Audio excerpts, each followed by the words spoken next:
aya mafaranga atangwa n'umukiriya bitewe nuko yakiriwe cyangwa se nuko umutima we usanzwe wifitemo ugufasha. Gusa uyu muco wo gutanga tip ukunda kugaragara mu mahoteli, utubare, restaurant no mu masaro yogosha ndetse n'ahandi hantu hakorerwa ibikorwa bijyanye n'isuku ku mubiri. Gusa bamwe mu bakora muri izi nzego z'imirimo twasuye bagaragaza ko mu batanga tip cyangwa pourboire abenshi babiterwa no kuba banyuzwe na serivisi bahawe.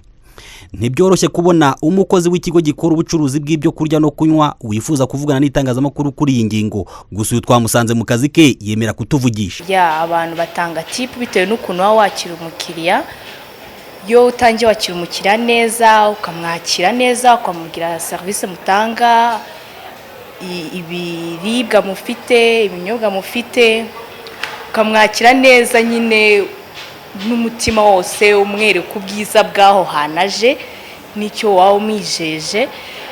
Nta kuntu ataguha tip, nyine agwa tip nk'ishimwe. Nubwo ngo tip itangwa ku bakobwa n'abahungu bitewe na service batanze, ku bakobwa wo hari ubwo ngo umukiriya atanga aya mafaranga agamije kumwigarurira nyuma bikabyara ingeso zirimo no kumusaba ko baryamana. Gusa nkuko byemezwa ngo ababikora birinda ko byangiza akazi nyirizina. Hagati aho uyu twaganiriye agaragaza ko aya mafaranga bagirira akamaro. Situmanera imbere mbasha kugira icyo nkora, mbasha kujya nanjye icyo nimarira, ni gukemura utubazo ni nyinshi ntabwo nabashije kuzibara. Umwe mu bakiriya twasanze yiyakira yahamije ko gutanga tip yabigize umuco igihe cyose anyuzwe. Asaba abatanga service mu byo kurya no kunywa kurushaho kwakira neza ababagana.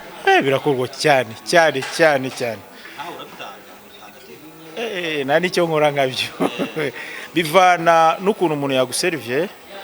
Bo service mu Rwanda ziragenda zizamuka. Zigenda zivaho ziri zijya mu rundi rwego. Sasa umuntu agufashe neza, akakwakira neza, akagukorera ibintu vuba, nta cyakubuza kumuha tip. Turazitanga cyane, kagenda yitanga cyane. Ushaka guhaguruka urataze tip. Edward Omolola, umuyobozi w'ikigo gikora ubucuruzi bw'ibyo kurya no kunywa mu mujyi wa Kigali Ozone, avuga ko abakozi be bahabwa tip cyangwa se pourboire bitewe na service batanga. Like I said, tip is not legislated. Nk'uko nabivuze, tip ntabwo ishyirwa muri fagitire, kandi ubundi tip itangwa hari uko umukiriya ari we wifatiye umwanzuro bitewe n'uko yakiriwe. Hano Ozone turemeza ko dutanga serivisi nziza, kuko abenshi mu bakozi bacu bahabwa tip kandi ntibayihabwa serivisi zacu zibaye zitanoze. Gusa nubwo twakwiha amanota nk'8 ku 10, ntibivuze ko tudafite ibyo gukora byinshi. Turagerageza kurushaho. Nubwo ubu u Rwanda rwishimira ko itangwa rya service nziza rigenda rizamuka haba mu bigo bya leta n'ibyabigenga, imibare y'ikigo cy'igihugu cy'iterambere iheruke hagaragaje ko u Rwanda ruhomba saga miliyoni 700 buri mwaka kubera service mbi, ibintu bihera ku rwego rw'umukozi muto ku giti cye.